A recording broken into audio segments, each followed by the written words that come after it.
अस्सलाम वालेकुम व्यूवर, कैसे हैं? उम्मीद करता हूँ आप सब ठीक होंगे।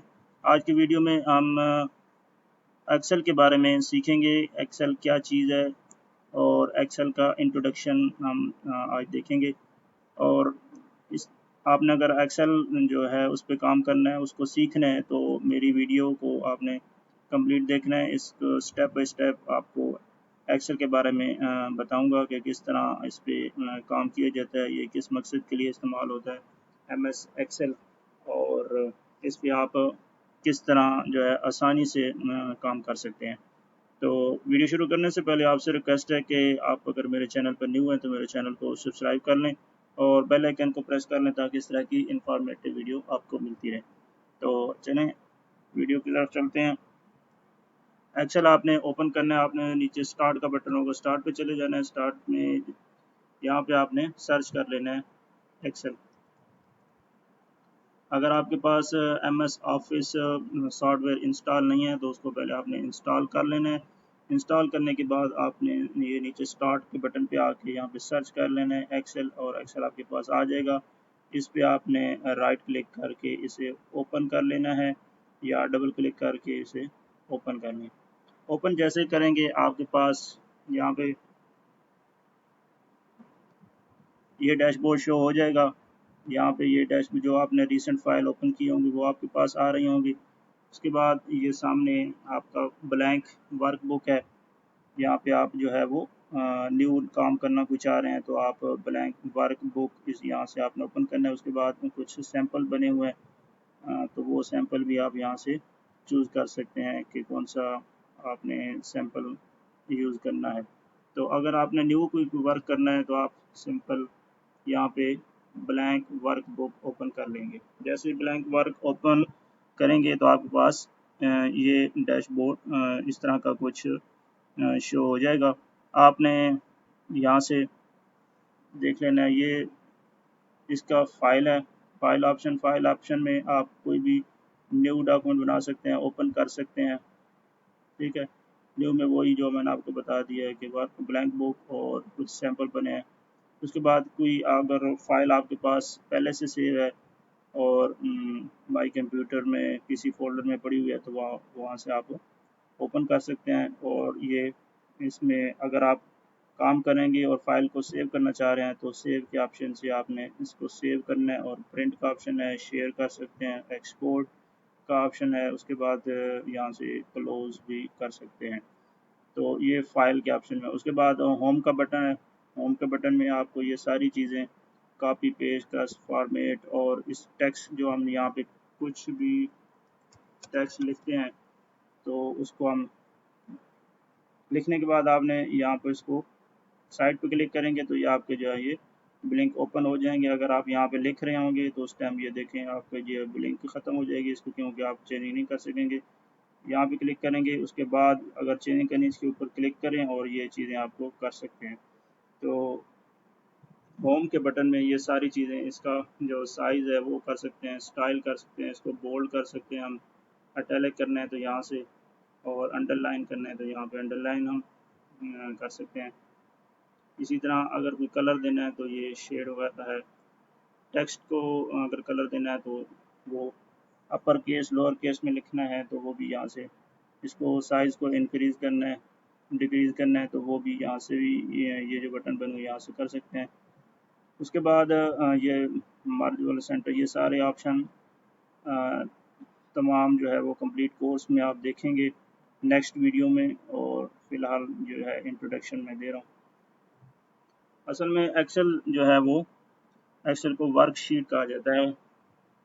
इसमें कुछ जो है वो कॉलम होते हैं, जैसे ये कॉलम अल्फ़ाबेटिक जितने भी लिखे हुए हैं इनको कॉलम कहा जाता है। जैसे ये ए है, बी, सी, डी, ई, एफ, ये सारे, और ये जो नंबरिंग में है जिस तरह, तो ये हमारा रो में आ गए। रो और कॉलम जो मिलाकर इसको वर्कशीट कहा जाता है MS एक्सेल को। असल में ये जो एक्सेल है वो कैलकुलेशन के लिए ज़्यादा यूज़ किया जाता है। तो अगर आपने यहाँ पे कॉलम वगैरह बनाने हैं, कॉलम बने हुए थे उसमें आपने ये चीज़ें जो है वो आप इंसर्ट कर सकते हैं, इसको लिख सकते हैं। तो आपने कोई डाटा बनाना है, जैसे एक टेबल बनाना है। यहाँ पे आप सबसे पहले सीरियल नंबर लिखेंगे, सीरियल नंबर, उसके बाद स्टूडेंट नेम, क्लास और फी डिटेल। ठीक है, यहाँ पे आपने नंबरिंग दे देनी है।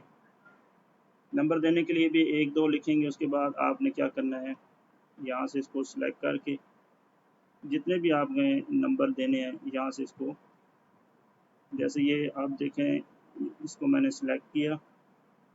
सिलेक्ट करने के बाद ये सामने जब प्लस का साइन बन जाए तो आपने यहाँ से क्या करना है, पकड़ कर नीचे जितने नंबर आपने देने आसानी से आप दे सकते हैं। वैसे अगर आप मैनुअल लिखेंगे तो आपका टाइम बहुत ज़्यादा हो जाएगा। इस तरह आप नंबरिंग दे सकते हैं आसानी से।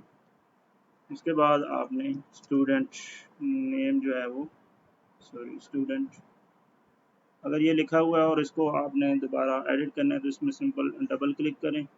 डबल क्लिक करने के बाद आप यहाँ से लिख सकते हैं, या फिर आप यहाँ पे कर्सर एक दफ़ा क्लिक करने के बाद F2 प्रेस करेंगे तो जो है वो वहाँ पे आप लिख सकते हैं कुछ भी। वैसे अगर आप यहाँ पे ये देखें लिखेंगे कुछ तो वो पहले से लिखा हुआ जो है वो रिमूव हो जाएगा और फिर यानी उसके ऊपर रिप्लेस हो जाएगा।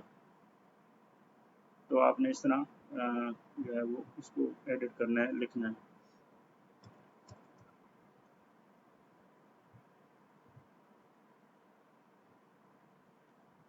तो ये आपने डिटेल लिखने के बाद आपका इसको जो है वो फाइल को आपने सेव कैसे करना है। सेव करने के लिए मैंने आपको बता दिया है कि फ़ाइल में जाएंगे, फ़ाइल में जाके आपने इसको सेव एज़ कर लेना है। तो चाहे तो आप सेव एज़ कर लें या सेव करें, एक ही बात है। जो आप पहले फ़ाइल जो पहली दफ़ा आप सेव कर रहे होंगे तो आप सेव भी करेंगे तो वो सेव एज़ के तौर पर काम करेगा।